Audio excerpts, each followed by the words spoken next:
talking about Fluffy, my oldest son says, "You know Fluffy?"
All right, well, let's get started. Everyone glad to be here? Yes. Yeah, good. That's a good start. We'll see if you say that at the end, but it's good to start that way at least. Well, welcome to the 4-week class about learning how to share Jesus with others. What I found to be true of most of you, especially being in this church, a lot of you really do love the Lord, and you do want to figure out how to share better with other people, but it can be pretty intimidating. And we're not always sure how to do it. And so my hope in this class is to kind of just share some of what I've learned from my life and just try to engage with people and talk with them. All the way back in college, I went into the streets of Chicago and tried to talk to people and realized I don't know what I'm doing and learned the hard way a lot of things. But I realized pretty quickly then, and the longer I've been alive, that if you share with friends and people close to you and family, much easier to share with them than a complete stranger. And in each class, what I'm going to do is try to focus on one group of people, like one worldview, meaning one way that people think, to give you some understanding of how they think about things so you'll know how to ask them questions and engage with them in a good way that hopefully will create good conversation. This first week, I'm going to be focusing on the agnostic, a big word. I'll define it a little later.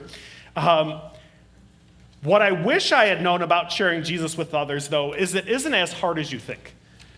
Many of us, at least I had this picture, is that like you share Jesus, meaning you need to have like all these verses memorized, you have to have like a whole speech prepared, and you need to know like almost like a mini sermon and be able to answer any question people might ask you.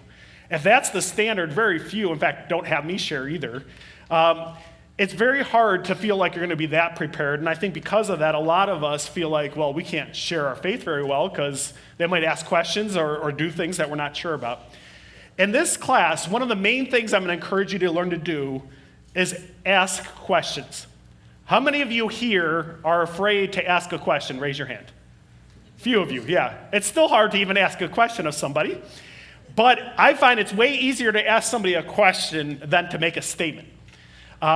So, for example, if I ask somebody, you'll see my opening question to most people is, do you go to church? Now I'm a pastor, so then that makes it an easy segue, but for you too, it's an easy way to say, do you go to church? And then you can kind of see their response. A lot easier than saying, hey, can I share something that I want you to know about? And come up with a speech that you think people are going to receive well. I find most people like to talk, right? Most people want you to be interested in what they think. And asking questions and starting it off that way creates a different environment than I think a lot of us maybe would think evangelism's about. And there's two things that actually asking questions accomplishes. If you ask somebody questions about what they believe, I'm just curious, do you have any guesses? What two good things come from asking questions about others' beliefs? You know where they're standing with their Yeah, right? And you're going to see later, and that's the whole point of this class, if you go into every person sharing the same thing, Jesus doesn't do that. Look in the Gospels and show me one time Jesus says the exact same thing to another person. Almost every encounter with a person is different. That's why we have all this great truth now, because each encounter tells us something different about how Jesus talked about truth. And I believe each encounter, like take Nicodemus, he understood this is a Pharisee who was trying to love God, but he had never been born again. So the whole conversation is about this weird concept that Nicodemus doesn't get about being born again. And each time Jesus meets somebody, he has a different encounter with them because he knows where they're at. You and I don't know where people are at most of the time, so asking questions is the only way you're going to actually know, are they a Christian? Are they Muslim? Are they an agnostic? Are they not sure? Are they just trying to be a good person? Asking questions gets you to where they believe. But there's a second thing. What else does asking questions create? Yeah. Let that person know that you're interested in them. Yeah. Yeah, that's a big one. Was that what you're going to say, or something different? Yeah. It creates an atmosphere of a discussion. If you go into somebody and you tell them, like, you just start going on about all the things you believe, is that a discussion? No, it sounds like a lecture, or like, and the person didn't invite you into that. But if you're talking to, let's say, a coworker or a family member, and you start asking them questions about what they believe about things, you can see if they're uncomfortable with it, and then we're going to talk a little bit about what to do with that. But you're at least encouraging them to talk and share, and it's not one-sided. You're creating some humility because you hopefully genuinely do want to know what they believe. You do care where they're at with God. You do care what kinds of thoughts they have on different subjects. And so it creates a really different atmosphere than I think a lot of us think of when we think of evangelism. Before we jump into the specific group that we're going to look at tonight, which is agnostics, I want to share some general advice that applies to anyone you share with. And the first one is this. It's this: pray for divine appointments. You guys, how many of you have heard that phrase before, divine appointments? Just curious. Some of you. When I was growing up, it was a big thing, but it means that God has people who he's working on in this world. A divine appointment is the idea that you're asking God, lead me to those people, right? Like, we could be led to anyone, the most closed-off person in the world, but if you pray, I believe God has people he's working on, and if you're letting God know, hey, I'm available, he does that. And in Scripture, I have this verse from Acts 8:26. Philip, it says, as for Philip, an angel of the Lord said to him, go south down the desert road that runs from Jerusalem to Gaza. And God had an Ethiopian official there who he wanted him to speak to. You could see Philip was living his life expecting divine encounters. He was expecting God had a plan for his day, and people were going to be brought into his life who God had a role in their life through him. And so I find if you start praying for divine encounters, it does, again, two things. One, it opens your eyes to the fact that there are often people God's bringing into your life that you could completely miss if you didn't pray for divine encounters. I'll give you an example here at the church. Somebody shows up when there's voting season. The last few times, people show up trying to drop off their ballots because one year we were a drop-off ballot location. Well, I can think that person showing up to my door just came to the wrong address because they did, right? Like this isn't a place they can drop off a ballot. But I can also wonder or start to talk to God, God, do you have something for this person? Am I supposed to engage them? Am I not? When you're looking for divine encounters, you realize sometimes that weird person who's there and is not supposed to be actually is supposed to be there. Like Philip with this Ethiopian eunuch, he meets him in the middle of the desert. How does he do that? Well, God tells him to go there, so he starts to share with this man. And so one of the really interesting things about your Christian walk with God is if you start praying for divine encounters and you're open to then allowing God to use you, you will start to find, whoa, like there actually is purpose to these people who are being brought into my life. That happens actually kind of often if you're open to it, I find. Even when we lived in the Middle East, it was interesting. And so you're starting to try to say, but the other thing that's really good about praying for divine encounters is you're letting God know, I'm in. I want to be part of your team. Like we know, like our missions, right, statement, you will be my witnesses. That was what Jesus said to his followers as he left the earth. He wants you and I to witness, to be open to sharing what he's doing in our life, what we believe. And so when you pray for a divine encounter, what you're telling God is, God, I may be scared to death to do this, but I'm in, right? Like I get what you want for me. And there's something really kind of amazing when you start to do that with God, because God's like, okay, you're getting it, my child. Right? God's our Father, we're his children. When we start to get in tune with what God wants to do in our lives, it's scary, but it's also kind of amazing because God has purpose for your life. And so if I see somebody come to our door, like the ballot person, I might ask them, like, hey, do you go to church? And some really interesting conversations get sprung up because even though I was busy and I was preparing my message, I took time to be open to the fact that this person may be here because God has something for them.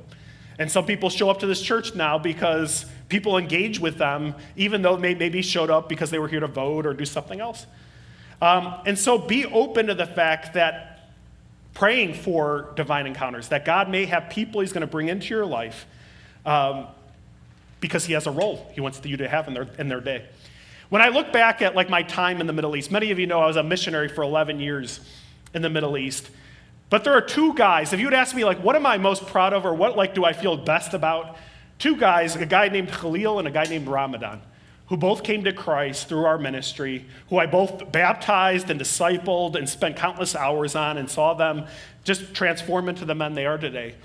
That's the thing that gives me greatest joy. Why? Because it's where you see God working. Like I could tell you about food joints there and I could tell you about cool vacation spots, but none of that really honestly means near as much to me as the fact that God used me in people's lives that had I not gone and been open to God's leading in my life, these two young men wouldn't be who they are today. And to this day, I talk to them. We have a close friendship, even though they're in different countries now. So the first thing you want to pray for regarding whoever you're talking to is prepare your day by praying for divine appointments. God, lead me to the right people. 2, God can help you in what to say or do. In fact, Jesus tells his followers that if they get thrown into prison for him, he says in Matthew 10:19, when you are arrested, it's interesting, he doesn't say if you're arrested, but when you are arrested, don't worry about how to respond or what to say. God will give you the right words at the right time. And I believe in a similar way, when you go out and you say, God, I'll be your witness, and God then brings you somebody, you don't need to worry. Why? Because God will give you the right words at the right time. Do you believe that? That's why it becomes then a faith thing. Again, why you grow a lot as a Christian when you start engaging with sharing with others is to share with another person, I find, really shows how much faith I have in God.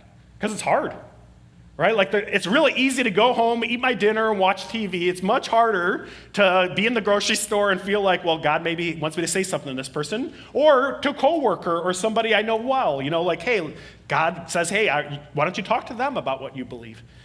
And so praying for God's guidance really helps because then you start to have peace.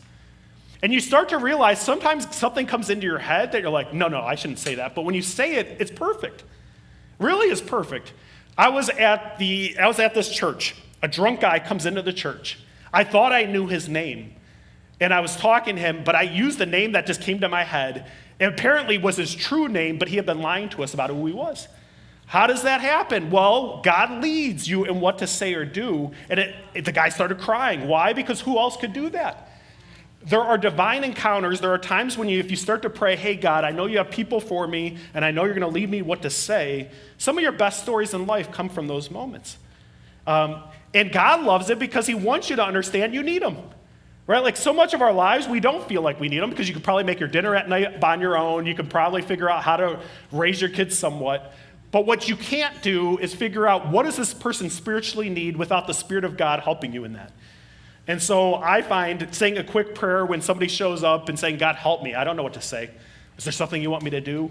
If you start to develop that in your everyday life, you'll find God does show up and he starts to lead you in some of those. When I first went overseas, one of the scariest things that I ever got, this is true. Like you go overseas, why as a missionary? So people come to Christ. But like maybe a year into being overseas, I spoke like a 1-year-old in Arabic. Like that's not an exaggeration. If Andrew were here, could vouch for that. Like me and her didn't know almost any Christian words. She's there in the back. Like we didn't know how to talk to somebody about Jesus at all. And this lady who we had gotten to know, who was a Christian, a Muslim background believer, so she was secretive about her faith, was about to marry a guy. She had shared enough about her faith that her fiance wanted to become a Christian. And she said, Joe, she calls me up on the phone. She says, Joe, I'm going to bring over my fiance. You're going to share the gospel with him, and he's going to pray to accept Christ today. And I'm like, I think that's a bad idea. We have a lot of pastors in the area. Why don't you go to somebody who knows what they're doing? And she said, no, it'll be fine because we were friends. I'll bring him over there, and you'll be fine. So he comes over. I'll tell you, like, I was terrified. Like I was sick to my stomach because I'm like, even in English, like talking to a Muslim about your faith, they have questions that are hard to answer and it's just different. Like I was just still learning. I knew some about Islam, but I was still learning some about it. And I just started praying. You know what kind of amazed me about that interaction? I seriously did not know half of what I said to this man. But he could repeat back things that I intended to say. And I'm telling you, my Arabic stunk. Now, it helped that his fiancée too filled in. He means this, or she would clarify some things. But at the end of that conversation, he prayed to accept Christ in my living room. And it was nothing about Joe. Like, I felt so dumb at the end of it. But I look back and I think that's what the Christian life is actually about. Not about Joe looking good, but about God doing his work through us. And so one of the ways you do that is you start being open. God, I'm scared. I don't like this, but I know you have something good for me. Right? Like you're going to give me the words to say. If you ask me to do something, make that clear because I don't want to do something wrong. And I believe if you start going on that journey with God, you start to find, like this family I just mentioned, they're in Sweden raising a Christian family today. And I just think, wow, it's pretty awesome to be a part of that. The third thing you can do, no matter who you're talking to, is be ready to share your personal testimony.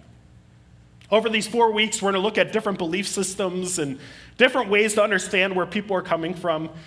But no matter who you're talking to, one of the most powerful tools you have is to share what Jesus has done in your life.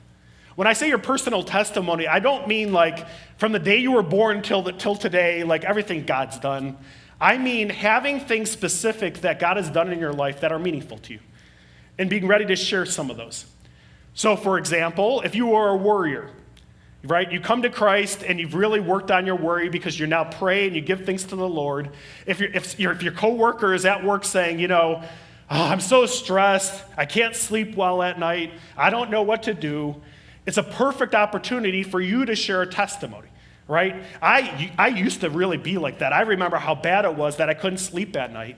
But you know what I started to do? I started to learn to really pray to Jesus. I give him my concerns, and I sleep like a baby now. And I just say that because I hope that'll encourage you. I believe if you give God your concerns, you'll be able to sleep better. It's a little thing that you do like that starts to point people toward in the right direction. And so one of the goals in all your conversations isn't necessarily to see somebody pray to accept Christ. Your goal as a Christian, in my mind, is to point people closer to Christ, right? Help them understand some truth. If the door opens and you can keep going as far as you can go, sure.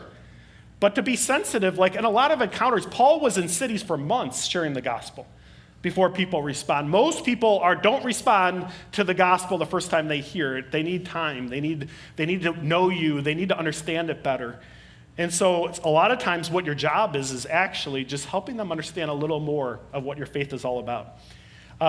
And the really beautiful thing about testimonies, people can argue with your theology. They can think Christianity's dumb. But especially today in America, like it's very hard to argue with somebody pouring out their heart about what they've experienced. And testimony gives you the ability to really give a story that they can say they can think you're delusional, but they can't argue with your story that now you sleep well at night because you believe in Jesus. And so don't be afraid to share, even in simple ways, of what God's doing in your life. A lot of times as Christians, we think, well, can't we just do nice things for people and then they'll get it on their own? When we were with Muslims all the time, they would often say, you guys are such nice people. And I could just let that go. But the truth is, and here's what I would say, I'm not a very nice person. Any niceness in me is because of Jesus. And so if I don't say that, people misunderstand who Joe is. I'm not loving, I'm not sacrificial because I was born that way. Honestly, I wasn't. Talk to my parents. Like, I learned some of those things as God started to show me things and teach me things, and I want to be like him. And so if there's good in my life, right, I want to acknowledge God's doing his work in my heart.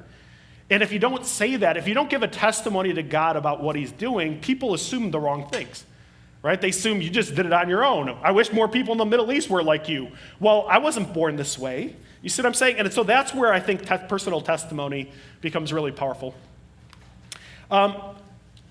For most of the time, the goal is not debate. Like, I think a lot of people are scared to share about their faith because they're afraid they're going to get into a fight. That is the last thing actually you want to do in most situations. I believe there probably could be a time where God would lead you into that. But I think it would mainly be if there's a lot of people around, maybe you're called to debate, not for the person you're debating, but for everybody else who's listening. But vast majority of the time, you are not called to debate. In fact, the New Testament tells us not to debate. Here's what Colossians 4, 5, and 6 tells us, for instance.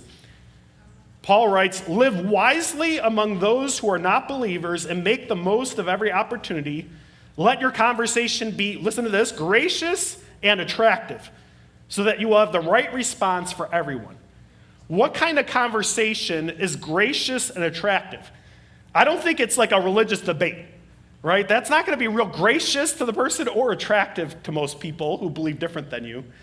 And so when we look at the New Testament, he says, live wisely among them. Make the most of every opportunity. How do we do that? Well, we talk to them. We have a discussion where we're treating them with respect. We're creating a positive environment, right, where they feel comfortable to share. Very rarely do people come to Christ because you win a debate. In fact, what happens in a debate, you all know this, even like taking marriage, a lot of you are married in this room. If you win a debate, does it bring you guys closer together? Is the other person going to admit it? No, like you're going to clash, right? It's like a war. I might know you're right, but I'm not admitting it once it's a debate. Like, it's very hard. Humility kind of gets thrown out the door, and what becomes is like, well, let me prove my point, and you're trying to prove your point. People don't listen as well in debates. They're just trying to kind of one-up the other side. And so one of the things you're going to want to do, no matter who you're talking, but I'll use the example of Muslims. When I would talk to Muslims and I'd start opening the door about faith, they often, very early on, would say, but you Christians believe in 3 gods. I would tell them, no, we don't. But I would also say, but let's put that aside for now. Because if I make the whole discussion, do we believe in 3 gods or 1 God, it almost always ends up at, well, do you believe Jesus is the Son of God, which they reject, and I believe is true. And so what happens is you end up starting a relationship talking about your faith as conflict. And then it makes it much harder the next time you want to talk to that person, because it feels like last time we did it, we both left kind of feeling like ick, right? Not real good about it. And so one of the things you want to do is try to figure out what things can you share in common? How do you get to know them? People like to talk if you do it in a way where you feel genuinely you're interested in what they have to say. And I feel like the more you do that, you create this dialogue. And so what you need is 2-sided conversation. One of the things, like I know many of you in this room are not gifted in evangelism. The positive side of those who are gifted in evangelism is they are passionate about Jesus and they do it, right? Like that's what the gift is, right? They're willing to go into areas and say things and do things that most of us wouldn't. But the negative side I found of most evangelists is this: they don't listen as well as they should. They do a lot of one-way talking. They go on this, like let's say they go on the street or they're talking to somebody, even like on a plane. Andrea had somebody who talked their ear off and completely offended them. They tend to push really hard. That's part of the gift, but they're not real good at often creating 2-way conversation. One of the best evangelists I've ever had a chance to talk to, I asked him, what's the key to seeing people come to Christ? He had been all over the world, spoken to probably millions of people. And he said, listen more. And I'll tell you, like learning good questions and listening more is one of the most powerful ways to have a good conversation that actually points people toward Jesus. Because Jesus was attractive, right? Be gracious and attractive. How do you do that? Well, you engage people with where they're at. You get to know them. And so becoming a good listener, a lot of us don't listen real well. I don't. Ask Andrea. I like to talk more than I like to listen. That's why I'm a pastor. But if I'm trying to witness to somebody, I do listen better than I usually do. Because I realize if I have any hope of really helping them understand who Christ is, I'm going to demonstrate that I really care about them. And one of the ways you show you care about them is you listen well, you ask questions off of what they're saying, you create a safe environment for them to tell you where they're at. Another verse that tells us a little bit about evangelism, there it is this. 1 Peter 3:15 and 16 tells us, and if someone asks about your hope as a believer, always be ready to explain it, but do this in a gentle and respectful way. Right? So we're called to be gracious and attractive. Here we're called to do it in a gentle and respectful way. I just think sometimes as Christians, I don't know we're known for that. Like I don't know if Christians who are sharing about their faith or going out and talking about what they believe are always doing it in a gentle and respectful way and doing it in an attractive and gracious way. And I think it's one of the reasons why we maybe don't have the best reputation everywhere. But here at NorthGate, if we start to live this out, people are attracted to gracious and gentle and respectful people. People are not afraid to talk to somebody who's gentle and respectful. It's why the New Testament tells us that's the kind of conversations we're trying to create. And I feel like for most of you in this room, that comes more naturally to you than a confrontational style that maybe we think is supposed to be what evangelism is. And so I've seen people like almost use the Bible like it's a whip, right? Like you hit the person on the one side with this truth, and then you go to the other side. And like it can be pretty aggressive how some people treat and talk to people about God. And that I think it turns most people off. It works occasionally. But the New Testament, right? What's the teaching, right? Again, gentle and respectful. The last thing I want to say in general, and then we're going to look at the agnostic specifically, is people don't need you to have all the answers. I think that should be good news. I don't think any of us have all the answers. But here's the thing that surprises me. If you actually don't have all the answers, you will be more effective at leading people to Christ than if you do. Do you know why that is? Because people are looking for honest and real people, and the reality is none of us have all the answers. So if you start to put on like you have an answer for everything, it actually turns people off because they don't have all the answers. And it kind of comes across like nobody wants to be around somebody who comes across as arrogant and a know-it-all. And so one of the best ways you can engage people is being honest. If you don't really understand a subject well, I think a lot of times we try to pretend like we do. But a much better way when you're talking to people about issues of faith is to be honest. I don't really know a lot about that. Let me do some research, and we can talk again about this, in a week or two, or next time we see each other. That will impress people more than a really good answer. Because you come across not as an expert, but as a seeker of truth. People want to talk to people who are seeking truth because almost everyone likes to think they're on the path to seek after what's really true. And so when you present yourself that way and you show you are that way, you're open to new ideas, you're open to what they think, you're actually representing Christ better because he's all about truth, right? He is the truth. And so if me and another person are both seeking truth, we will end up at Christ if we're both genuine, I believe. And so that's part of the goal. So this first week, those are general things that I think help you in sharing. You want to pray for divine appointments, right? That God leads you to the right people this day. You're going to pray for God's guidance when you meet those people. You're going to share your personal testimony with people about how God's working in your life. It could be real short, it could be longer. You're going to discuss with people, not debate. And you're going to be open about what you do know and what you really need to still learn. All right. This first week, agnostics. Who knows what an agnostic is? Can give me a definition, a simple one. All right, Becky. I think it is that believe there is a God, but God is not active. He's not involved in our lives. Right. An agnostic is a person who isn't sure if there's a God or not. So they're not saying there isn't. They're not saying there is. They're in the middle. They don't believe there's enough evidence to believe there is, but they also aren't sure. They don't believe they can disprove it either. Whereas an atheist is a person who doesn't believe there's a God, right? It's a little simpler. They're pretty more cold cut, and they're also usually a little more antagonistic. Some facts about the population in the U.S. 4 to 5% of the population would say they're agnostic, and the atheist group of the U.S. is growing. In 2007, it was 2%. It's up to 4% now, so it's still a small segment. And so it's about 9%. Between atheists or agnostics, about 1 in 10 people you'll meet in the U.S. will identify as one of those. If you know an atheist or agnostic, raise your hand. I'm just curious how many of you know someone who is. Okay, most of you know somebody.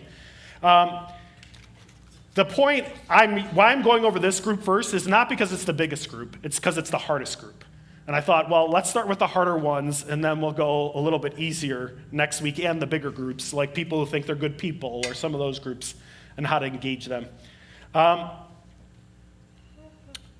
I'm focusing on agnostics instead of atheists. Some of what I'm going to share is going to work for either group.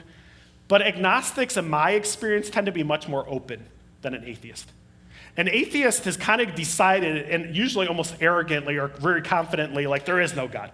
And so if you ask them like a question like, do you go to church? The answer you're going to get is, no, why would I believe in that crap, right? Like something strong. And so there are ways to engage an atheist too, but it's going to be a slower, more prayerful process. And you have more hope, I think, with the agnostic. And so I thought, let's start there where you have a little bit more to work with and when you're talking with them. Because an agnostic is open to faith. They just don't believe there's the evidence there to convince them. And so what kinds of things do an agnostic value? Well, first of all, they value honesty. The reason they are agnostic in most cases is it seems to be the most true to them. They often don't believe they are agnostics because they want to be. They like the idea of believing in something, but they are just following the evidence or the lack thereof. And so they see themselves as open-minded people. And why I'm presenting this to you, because the way you're going to ask questions and engage them is going to understand that. They're going to value honesty, and they believe there's just not enough out there yet for them to believe in something. The problem for them, and the second thing they value, is evidence. Right? There's not enough evidence for Christianity. Most of them are well aware of Christianity, but they don't believe there's enough evidence for Christianity or any other religion. So if you tell them you're a Christian, part of their assumption is that when you say you believe in Jesus, you're doing it blindly or foolishly. That there's no real good logical reason to believe in Jesus. You're doing it because faith is just kind of just this feeling you feel that isn't based on anything. And so it's important to understand that too, because when you're talking to them, that's what they're assuming. And of course, that's something you're going to have to start to address as you talk with them. Lastly, most agnostics value humility because they see themselves, in the vast majority of cases, I've met people who would say they're agnostic, as honest seekers of truth. And so whatever experience they've had with religion, it hasn't led them to truth, just to doubt. And so at the heart of their belief system is really doubt. They're not saying there is a God, they're not saying it isn't, they're just kind of stuck in this in-between. And most of them would say they don't like it, but it's the only honest and real place that they believe they can be in because that's where they're stuck. And so at the heart of their belief system is doubt over who God is, what he wants from us. I find most people who are agnostic or atheists tend to think pretty highly of themselves, though. This is good to know. They like to think they've thought through things, that they're logical more than most people are religious. And so part of why that's good to know, if you come at them hard, if you come at an atheist or agnostic like pretty forceful, they usually just shut down. They don't want to have anything to do with that. You hurt their egos, and the engagement usually is over. And so humility is really important because they're going to almost always think they know more than you. They have a lot to share with you. And so gently asking questions, making a few statements when it's appropriate is probably the best approach. But other people are more open to truth. They kind of usually think they have the lack of truth about religion, right? Done. And so our posture with them is going to be this. We ask questions, right? Then we listen well. And then we're going to respond to what they actually say. So you say, well, what questions do you ask? We're going to get there in a few minutes, some sample ones. But the truth is, every person's a little different. Every conversation's a little different. Over time, you learn kind of what works better for you. But when you listen well, it doesn't really matter what you ask. What you're doing is you're creating openness. I find one of the hardest things is to start the spiritual conversation with people. Like I grew up with my cousins, and I never once talked about Jesus to them. I always felt bad about it. And then one day I did. I had an open door, and I actually started doing a Bible study with some of my cousins who didn't really know anything about my faith. And just that opening that door, you develop kind of a system of what you talk about with people. Like some people here at the church, I talk to them about football. Other people at the church, it's financial things. Other people, it's about their families. Other people, it's their vacations. Like you kind of develop subjects that you like to talk to people about, and faith often gets left off that list. And if that's the case, it becomes hard to bring it up. And so one of the goals is to try to just figure out, how do I get my foot in the door? Getting your foot in the door is kind of the hardest part. I believe, knowing many of you here, if you can just figure out how to start having a spiritual conversation with someone, good things will happen. And so value humility, ask some questions. You don't need to ask a million questions, right? You're not trying to push too hard, but you're going to ask them a few questions that allow them to start sharing and figure out where they are. But we'll go into more detail about that a little later. I want to read a testimony from an agnostic so you can hear. This is from online. I just found it from a website of agnostics about why they're agnostic. And as I read through it, I thought, well, it might be helpful for you guys to hear where they come from and what they would say they believe and why.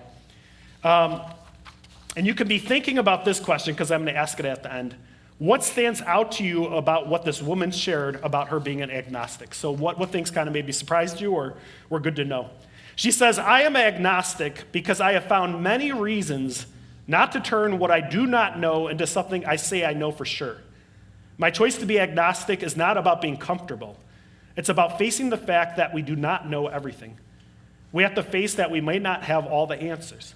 This is where it starts to feel weird. When you really think about it, if there is something other than us, you start to notice that every answer is not complete. If you say you believe, you have to say something that you cannot prove. If you say you do not believe, you have to close your mind to things that could be true. Both ways of thinking require you to be sure about something that's not easy to be sure about.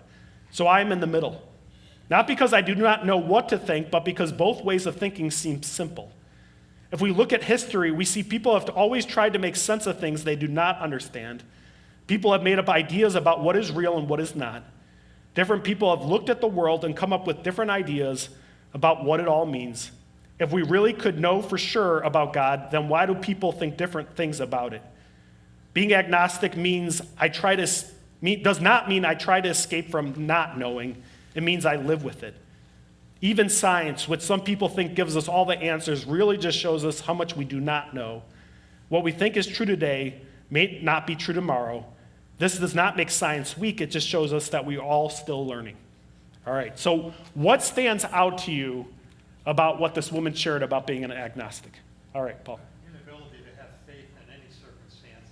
Yeah, she kind of approaches all of life, right, with a lot of doubt. And I'm not so sure about science. I'm not so sure about faith. I think the best place to be is kind of uncertain about things. Yeah. That was very intellectually honest. Yeah, she's trying to be, I think, very intellectually honest, right? She's trying to say, here's where I'm at. And atheists will tend to be like, I'm sure there's no God, and anybody who believes it is dumb. Agnostics come across like they're being sincere, and I think they are trying to be sincere. They're just kind of stuck in the middle where they can look at creation and think, okay, maybe there was a God, but then they look at who is God and what is he like? Well, I don't think we can know. And so that's sort of where they're at. Anyone else have a comment from what we heard? Yeah, Carl? She questions everything. So in Yeah. that, which sounds odd, she's right for discipling, because if you Yep. get her to read the Bible, Yep. then she can continue. And yes, she'll come back with more questions for you. Yep. But that just gives you another opportunity to say something. Hey, look at this passage and look at this passage. Look at this in the Old Testament, look at this in the New Testament. This is how they go together. I really like that. You know, you made me think about, I said the two guys I really discipled in the West Bank, one of them was named Ramadan, like the Muslim holiday. But he asked more questions than anyone me and Andrea have ever met. And he literally spent months of his life studying Islam and Christianity, trying to figure out what was true because he couldn't believe, he didn't know which one was true. You know the way he came to Christ? He was crying out to God, God, show me the right way. He opened up the Bible. He was crying out to God, show me the right way. And literally behind him, he felt Jesus put his hand on his shoulder. And he said for the first time in months, he had complete peace in his body. He read the Bible after that. He's never questioned it since. But see, you get those again, that's a divine encounter he had with God, but why did it happen? Because Christians came alongside him and started helping him ask the right questions. But he was on a crazy journey because he couldn't believe and he wasn't sure, right? And he needed that nudge, and God came along then to kind of finish it off. But I think you're right, 100%. Those people make some of the best Christians. They make pastors because they're deeper thinkers who want to know for sure, like, prove something to me. Like, I want to believe, but I just don't see it. Anybody else want to share? Yeah, Becky? I was gonna say along the same lines, she's not committing to truth, because she's not clear she doesn't want to say this is true at the expense of saying this is not true. Yeah. What comes to mind with that, it's almost like the person who's like, I'm not ready to marry yet because I just haven't found the right guy, right? Like, I'm open to it, I'm not against it, but I'm also not there. She's sort of stuck in this in-between, right? Bring me the true evidence of a God that I should follow, and they tend to be open to it, but they just genuinely believe it's not out there. They often think they've sought after it and just haven't found it. But anyway, so yeah, that's good insights there. But what you will find in people who are agnostic is they have the following issues with God too, in my experience at least. And again, not all these, I'm stereotyping and generalizing, but most I found have intellectual doubt. If you notice in her talk, what she said, they tend to think that there's so many different religions proving, therefore, that we can't know which one's right. right? Because you have a lot of people believe this, a lot of people believe that. So they have intellectual doubt because they think evidence that there's no truth is the fact that people believe different things. I don't think that's actually evidence of that, but that's where they're coming from. They often struggle with, because I hear them say it, like, well, why are there so many Hindus and Muslims and Christians if we can know truth? And the answer is because deception can be pretty deceiving, right? Like you can believe a lot of things. That's why there's more and more people who believe all kinds of things about science or other things that are different from each other. It doesn't mean there's not truth. But they tend to approach religion as unknowable. That's kind of an assumption they carry in. In fact, almost everybody in the world comes into this talk about religious things with assumptions. Like most of us in this room, I hope, have the assumption there is a God, right? And that he could do miracles and that what he says is true. Those are assumptions that we kind of just bring into our conversations. Well, somebody who's an agnostic brings into it that there really isn't evidence of a God. And so you kind of have to work from that hard point because you believe there is, they don't believe there is. You don't want to really fight right there, but that's going to be a problem if they never come around to the idea that there is a faith that offers evidence that is convincing. So they have intellectual doubt about God. They also often have pain or disappointment from God. Many people are turned off by the idea of human suffering, but more specifically, most people I find who are in this agnostic camp prayed at some time in their life. They prayed for their mother. They prayed for somebody who was dying. They prayed for somebody who was suffering, and God didn't answer their prayer. And so they struggle with who is God and what is he like because he didn't do what they would expect him to do. And so it often comes from a place of pain or disappointment. If there is a God, it just seems like we live in a fallen, dark world. They tend to have a more dark view of the world. And I think we look at the world too, it's a pretty dark place, right? It's not the easiest world. And so they say, well, you believe in a loving God, why would a world like this exist? And so often pain and disappointment.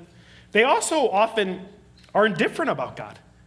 Especially if you go to certain parts of the world, but even in the U.S., like Western Europe, a lot of people would be agnostic, but they don't really ever think about God. Like literally, like Andrea went on a missions trip to Uruguay.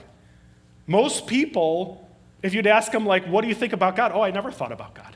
You're like, how do you never think about God? But there are cultures around the world, and if you grow up in a home where God never comes up, I mean, you hear about it occasionally, but it's just not part of your life. And so it's not like you've thought deeply, but what you've always thought is, well, maybe there's a God, maybe there's not, but it doesn't matter to my world. And so that's the indifference part. In other words, whether God exists or not shouldn't really matter to my life. And so that's important to understand about some people, how they approach it too. And then lastly, they have a distrust of religion in general. They often see religious systems as ways for people to make money or control others. They can see the news and point to the kind of the worst examples, and they tend to see that religion seems to produce just bad things. Not all of them, but I find more than not find religious systems just to be man-made, and they're just highly suspicious of a lot of different religious beliefs and things like that. Anything else you would add to this list that comes to your mind of somebody you've met, since some of you know some people, or you would expect? What other issues might they have with God? I'd say it's in those categories. Yeah. The big one that comes to mind is hypocrites. Yeah, they could see Christians specifically maybe as hypocrites, or whatever group they don't like, right? Because agnostics could fall all over the camp. But whoever they dislike, they tend to see certain people as hypocrites or evil people and just using their faith for certain things. And because they're happy. Yeah. Everything I need, I have money, I got a house, I got everything, why do I decide? Yeah, a lot of times they're content, right? Like, one of the things living in the Middle East that surprised me, people are much open to your faith when their life's falling apart. It was during the wars in the Middle East and all the conflict and all the sad things you would see that people start wondering about God a lot more. When life's really comfortable, Israelis were highly agnostic. Like a majority were either atheists or agnostic, like 60% of the population.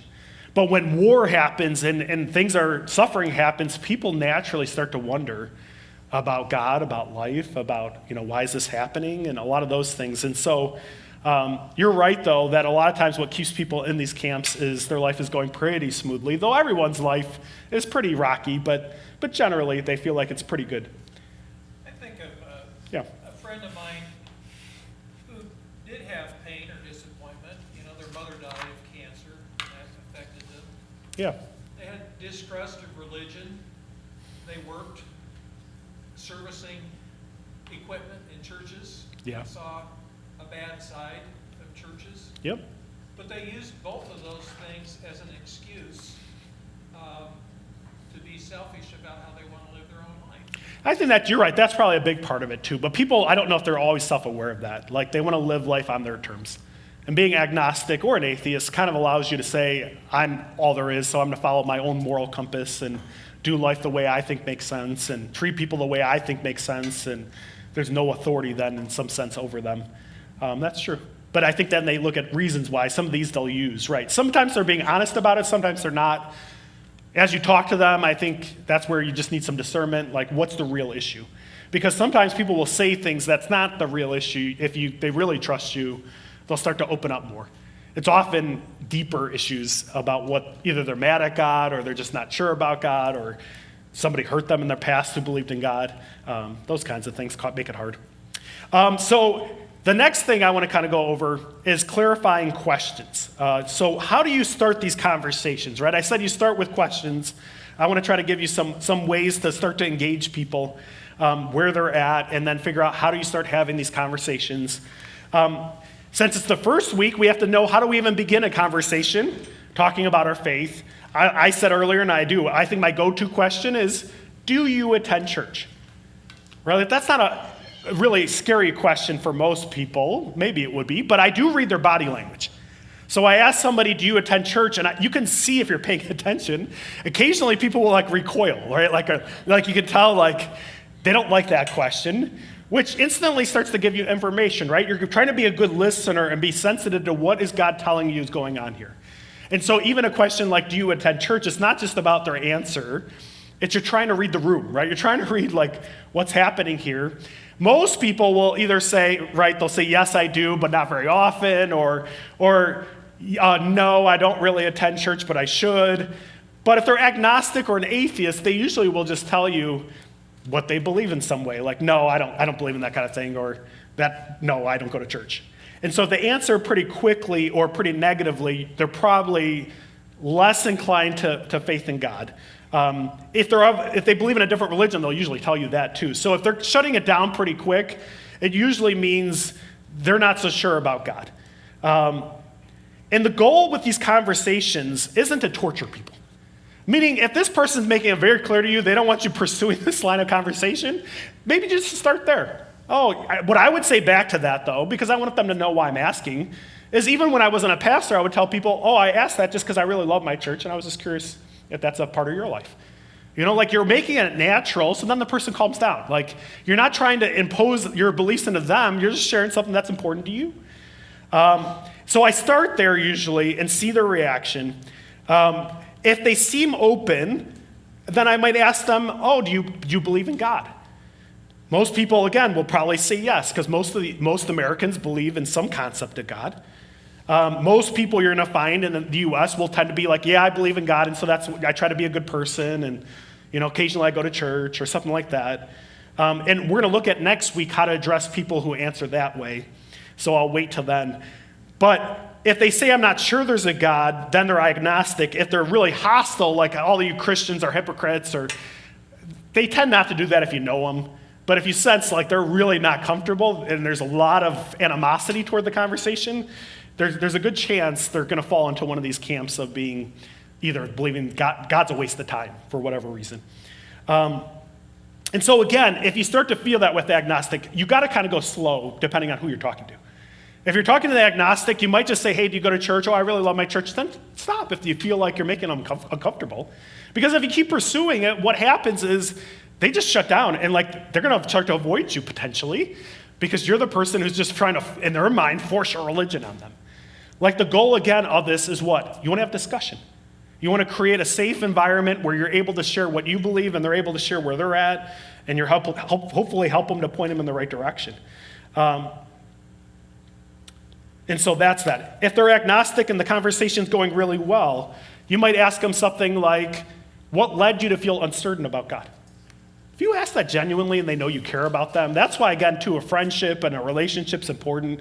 Like if you really know them well and they're starting to open up about, I don't really believe in God, or I'm not sure there's a God, It's perfectly fine to ask somebody, like, oh, I'm curious, what made you feel that way? Like, how did you decide that? If they think you're genuine and you ask it, like, not like I'm ready to beat you because you said that, people do start to share. It's why one of the programs at our church is Alpha, where people come in and they're able to share whatever they believe. It's so interesting how many people come to Christ because they're finally in a safe environment where they can be honest about their doubts and what they don't understand. And so what you're listening for, to me, in these talks, as people are sharing, you're listening for hurt. Many times, if you start talking about God, what you'll find they want to talk about is their hurt. Before people want to hear about your beliefs, they often want to know you care about them, and one of the ways you can do that is learn about their story. Yeah, I grew up in a Christian home, and my dad was a hypocrite, and he used to beat my mom, and if you completely ignore that or don't let them tell their story and engage with them and show some concern and care for them, you're going to miss opportunities down the road for other things because you're not really loving them. People know when it's genuine. That is why talking about Jesus with friends or people you know will tend to be more successful, because if they see you as a caring, kind person, they're much more open to what you have to say. Most people don't want to hear from a complete stranger. They don't know their agenda. They don't know who they are. They don't know why they're talking to them. So let them share. It's okay. You may think, well, I didn't get very far, but if you start letting people open up, you start creating some safety in those relationships for people to share deeper things. Loving people is the best form of evangelism. Most Muslims who come to Christ do so because some Christian loved them. That's just a fact from all over the Middle East. So God sends them a dream or a vision, but a Christian comes alongside them, and they see something in a Christian that makes them want it. It's true in Americans too. When they start to believe a Christian isn't a hypocrite, but this person who's, wow, really different than I thought, that is the best way to help them know Jesus, and hopefully it's genuine. Because otherwise, you're just leading them to follow something that isn't real, right? But if it is real in your life, and you really do love them well, you'll find you can really break through. 2, barriers. Most agnostics think evil and suffering are clear indications that God either doesn't exist or the Christian God isn't real, right? Because we say he's a loving God. If that is what they share, ask questions to help you understand better why. Well, how does that make sense to them? What do they believe? Don't assume you know because they say one thing. Like, most people like to share. Yeah, here's what I think about that. So a real barrier there is they often, and we're going to look at how to address that in a minute. But the last thing, the one you really want to come across, and this is that divine encounters, right? You want to come across the person who's curious. There are agnostics who are genuinely curious. They are searching for truth. God has been working on their heart. They are open to really hoping to find God. That's the best case scenario. And if God has been working on them, those are the people you really want to continue to ask questions, talk to them, share a little bit, and ask more questions than somebody who's got all this hurt or barriers. Those people you're going to go a little slower with. Any questions on any of that for listening? Or a comment if you have something that you found really helpful? All right. The last part, and the part that becomes really important, how do we respond based on their answers? The first group I want to talk about, people are hurt. You know what? Most people are hurt. I think most of you here in this room, if we were to be honest, you talk about your faith journey, you've been hurt at some point. I know a lot of you have, right? Somebody has wronged you, or some pastor fell, some church, was scandalous. There was some cult maybe you were part of. There's a lot out there that even religiously can hurt you, but then on top of it, there's a lot that people go through in life that creates these scars that makes it harder for them to picture a loving God. And so that's why, again, the basis of all these conversations has to be love. Maybe part of the your prayer life has to be, God, give me more love for this person because they really just annoy me. They seem open, but I don't like being around them. And sometimes that's the person God doesn't want you to share with, and as you share with them, who knows what will happen. But I'm a pastor, right? I accept all the people who come to this church, and one of the things I've realized is God often reaches people who are very different than me. People sometimes who kind of do annoy me or aren't exactly like me in the way they think or do things, but God saves people who are lost and recognize they need him. And so be attentive. Understand where people are coming from, and validate their hurt, right? A lot of times it's genuine. Like, man, I'm so sorry that you went through that. Like, tell me, like, what was that like? I've never had to go through something like that. If it's intellectual, offer evidence and invite them on exploration. Say, hey, can I find a couple videos and have you just watch them? Or if they're a reader, ask them if they read. You could try to find a book or two. Often their problem is what's called the problem of evil. Meaning, if there's evil, how does God exist? How does a loving God exist if there's evil? And so there's a few simple things I usually use with people. Most people are not rocket scientists or people who've read tons of books on that. They just think, like, if they're agnostic, I don't believe in God because God doesn't seem like he'd be loving because there's all this bad stuff in the world. The first thing I share with people who kind of approach this is most evil is done by one person to another, right? Like, so somebody hurts another person, or they murder or rape or kill, whatever they do. What do they think God should do in that situation? So, like, if somebody wants to hurt another person, what should God do? And to me, there's really only two answers. You guys can probably figure it out. The one is God stops them from having a choice. They're not going to be allowed to do a bad thing. If God does that, I'll tell somebody, God has really taken away our ability to choose. Now we're much more like robots who are programmed only to do what God wants, and we have no ability to choose even him because we're forced to do it because we can't choose good or bad. The second part that God can do is he could just kill him. Right? Like, if somebody's going to do something really bad, most people would say, well, why doesn't he do it on the really bad sins? And the answer from a Christian perspective is what we see as little sins become bad sins. Right? Like, somebody starts off, let's say shoplifting, but then they're robbing a home and shooting the homeowner because they get caught and they panic, and things escalate in sin and they create more sin. One person harms another person and that person now passes it on to somebody else. And so when we look at Scripture, God is patient with people. He's merciful. So when somebody says, well, why doesn't God get rid of these people? Well, because he'd get rid of us too, if we're being honest. Because there's a lot of evil in the world, and we're part of it. An agnostic's going to tend to deny that more. They're going to tend to think, no, I'm a pretty good person. But the reality is that's where then you ask some questions. Like, would you want to, like, what are the bad things you do? You maybe share the bad things you do. And say, would you want to live in a world where everyone's doing that? No.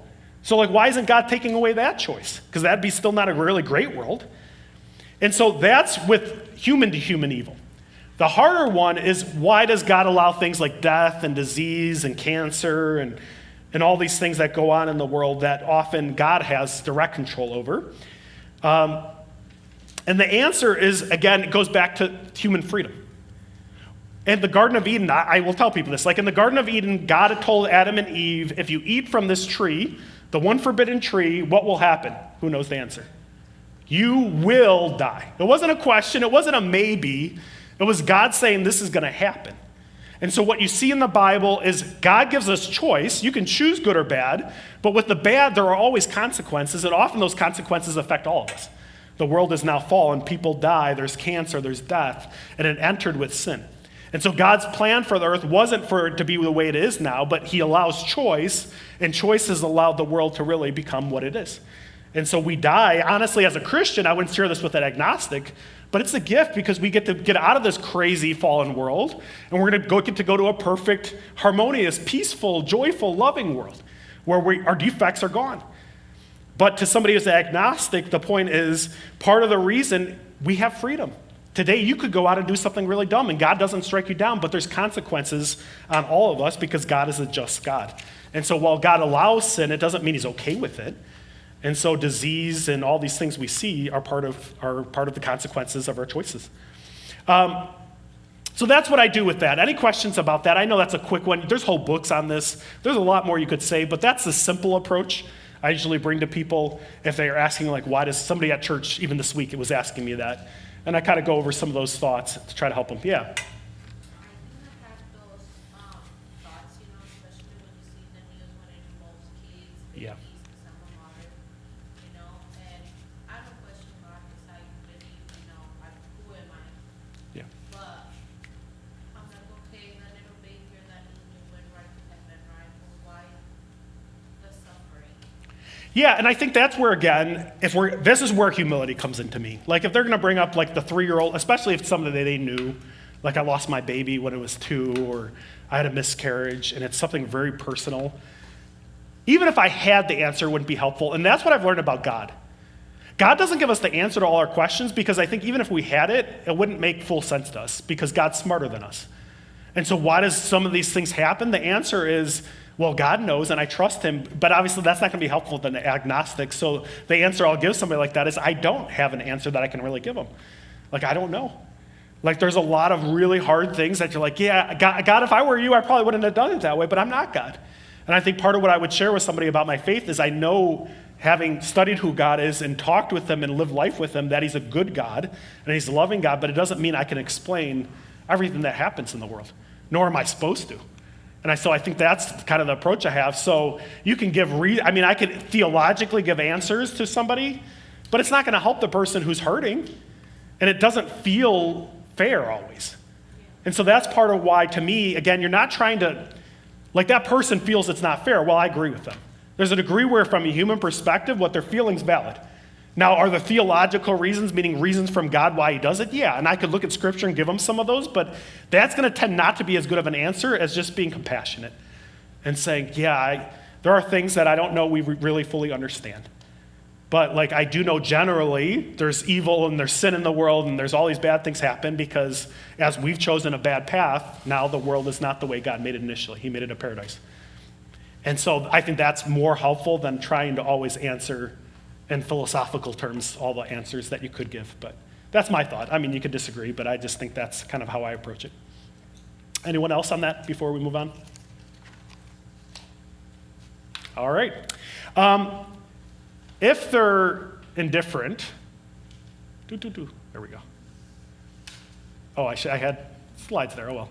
If they're indifferent, we're wrapping up here.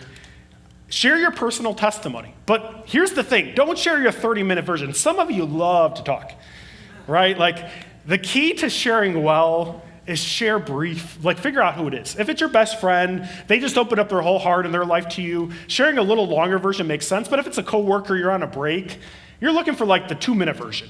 Like something key that happened in your life or something related to them that would help them. And I usually ask people's permission before I share too. Like I'll say, can I share with you something that I'm very passionate about that relates to what you just shared? Like, so then they're inviting you to share part of your story, or can I share something, that happened in my life? And then I share what God's done for me and I try to make it relevant. Lastly, if they're curious, this is the best case. What you're really trying to highlight is Jesus' uniqueness in what he taught. Many people, even in America, really don't know much about Jesus. Don't assume they know who Jesus is. If they're open to learning about Jesus, begin by sharing some of the basics. What are some of the things Jesus taught? Well, we'll look at that again a little bit more next week because the people who think they're good people, what they usually actually need to know is what Jesus said, because it's clear you're not a good person if you agree with Jesus. But the main conversation has to be about what Jesus taught and the Bible teaches. And so something I encourage you to point them toward, the Sermon on the Mount is a wonderful short section of Jesus' teaching, Matthew 5-7. If you told a coworker or a friend, hey, if you were curious what Jesus taught and kind of how unique he was, read this section that kind of summarizes Jesus' teaching and let's talk about it, see what you think. It's a great way to start helping somebody who's curious understand some of the unique things. I had Muslims who would come back in tears. Most beautiful thing they've ever read, because there's a lot of things in there that are very contrary to anything most people have heard if they didn't know or grow up in church. And so I think pointing them that direction is a really good way if they're curious. Now, just with a couple minutes, final questions. What would you say makes an agnostic easy or hard to talk to? What are some things that make agnostics easy or hard to talk to? So make sure you understand the situation you find yourself in if you're talking to an agnostic. What's something easy? Or do you have a hard one? I think it was hard. Okay. When they tell you, I'm healthy, I'm wealthy, everything's going great, why do I need God? Yeah, I don't need God. And that's where, again, where you can start to share, well, here's why I need God. And say, do you need that too? Like, there are reasons that they're missing that you can start to help, but that's where listening and asking questions and building off what they're saying. But yeah, they often are content or don't feel the need to pursue religion or your faith. What else? What's something that makes it easy? We talked about it a little bit earlier. Yeah. They're not really locked into something. Right. Locked They're into open-minded. The fact that there is something, but they can't explain it, so they give you leeway to. With anyone I talk to, I'm trying to find a bridge. If they're truly open-minded, which is what they're saying, you can use that against them. Because if they're really open-minded, hey, let's explore this together. And so you use that, and you'll find a lot of time, well, I'm not that open-minded, but you can try to build on that. And if they are, that's a great starting place. I think what makes it hard is if they're pretty indifferent or they just don't care, it's going to take some time for you to help them see why they should care. The second question is this. Do you have an opening question you'd like to ask people about faith? I shared mine. Do you go to church? Do you guys have other ones who have talked to people about faith? What do you ask people to kind of start that conversation about Jesus or about faith in any way? Any thoughts? God's evidence in creation. Yeah, you can talk about creation. Like, again, that's where context matters, right? Like, if you're going for a walk with a neighbor, it's great to talk. Use creation, or if you're having a science talk, you could kind of point it that way. It depends where you're at, yeah. Anybody else? You can ask them why everybody hates Israel. Okay. Yeah, depending on who the person is and how well you know them, you could go down that alley and then try to switch it to... Why does that make sense? Yeah, and kind of go down. Who else is... Why is there so much animosity? Yeah. And I mean, it's similar to why is the perception in America that Christians are hypocrites? Similar, like there's an enemy sowing seeds of... But yeah, so trying to figure out, again, be unique to the person. But and the last one, what are some ways you can avoid a debate and keep it conversational? Let's see what you guys learned. Yeah, Nora? For instance, I tried speaking to my older sister who has a PhD and she's very well read, gave me a list of books to read to be a good human. And just anything I would start to say, she would want to debate, and I just kept saying, Lord, keep my mouth shut, let me just wait till she's done and give me the right thing. Yeah. And by me not allowing it to get to a debate point, I think she listened and did no good, but still she listened. But debating would have only gotten both of us pretty hot, I think. Right. I had a guy ask me once, like, what do I think of Muhammad in the Middle East, which is actually against the law to speak against Muhammad. And I said, well, I'm a Christian, so I obviously don't believe what Muslims believe. If you really want to know what I believe, like, let's wait a little bit and get to know each other a little bit, but I'm happy to tell you. But like then they're inviting it and knowing, well, this is going to offend you. Because if I believed what you believe, I'd be a Muslim. I am not. So that's, again, where you're just trying to be honest with people, but not trying to be nasty. Like, if you just go off, oh, let me tell you what I think, like, it's not going to be the best way to help people really come to know Christ, in my experience. All right. Anyone else? How do you keep it as a conversational thing? I think, again, the goal is lowering the temperature, right? Yeah. What are you going to say, Becky? I was going to say, as a public school teacher, I can't bring it up. Yeah. I can't have that conversation unless I'm asked a question. So sometimes I'll butt into a conversation that we just talked about. And then they'll turn around and ask me a question, and then I can say something. Yeah. Or I can say, you know, I'd love to have this conversation with you later. But debating kids in class does nothing whatsoever. So Right. they're going to come back, they want to fight with me. So it's usually more just like, well, you know, tell me what you think about that. And then they'll say, well, what do you think about that? And I'm like, I'll ask them honestly, do you want my honest opinion? Right. Because then I'm happy to have a conversation with you. And so that's, the fact that they have to ask me questions keeps it. And I think that's it too. Like I said, if you can tell somebody who's seeming to want to debate, just ask them, do you really want the answer? And are we going to have a conversation? Or do you just want to fight me out based on whatever I say? Like, trying to help them see I'm not trying to have an argument. And if you're wanting to have an argument, we're not going to go very far. Kind of helps them realize, like, you genuinely want to know what they believe. I'm wanting to share what I believe and having a conversation. Paul, was there something else you wanted to I was going to say your basic nature as a human being and how you approach any conversation, I think, plays into this. And also the fruits of the Spirit. Yeah. How you play those into these kinds of... Totally. That's where the fruits of the Spirit and having a great Christian witness, like being known for being caring, volunteering to help your neighbor, being thoughtful with the people around you, all gives you opportunities to share. And I'll share about that more in the coming weeks. But like, totally, your testimony and how you're living your life is going to affect a lot your message. Like if you're cursing like a sailor, nasty to everybody at work, cheating at work, like, going to be pretty hard for people to take you seriously. If you share, it doesn't mean you can't, but it's just a little harder. And so, yeah. All right, here's the challenge for this week. I do encourage you, ask someone this week if they go to church. I know some of you are retired, don't see a lot of people, but I encourage you, as many of you as you can, try to start a conversation maybe with somebody who you don't normally and just see where it leads. You don't have to go real far down it, but at least just start. Get your foot in the door with somebody you know, and to see how he's going to use that. So. Any final questions for me about anything we covered before we end? I'll be around. Oh, yeah. Okay. I think that challenge you gave a couple weeks ago, each morning say, Holy Spirit, Yeah. please fill me, guide me, and empower me. That's a great way to do it too. Eyes to see what you lead me into, and ears to hear your voice in my life. Yep, and that will be very directly connected to this, the Holy Spirit. If you want a Holy Spirit filled life, it's directly connected to starting to be open to what God has for you. And so praying for these divine appointments and being open to what God might lead is what makes it not a religion, honestly, in my opinion. Like, it really makes it this relationship. I do know God, and he knows me, and he guides me, and I don't know why he uses me, but he does. And so it's an interesting relationship we have. Anyway, with that, I'll be up here if you have any other questions, but thank you for coming to week 1, and next week we'll look at good people. Oh, wait, the desserts. Jody has something. Yeah, I was just going to say, make sure there's a sign-up sheet back there that you sign up for treats to bring, because we need treats. So there's desserts. If you were willing to bring a dessert and you like to bake, or even if you don't, you like to go to the store and buy desserts for us, there's a list in the back as you leave. We'd love for you to sign up. Thanks.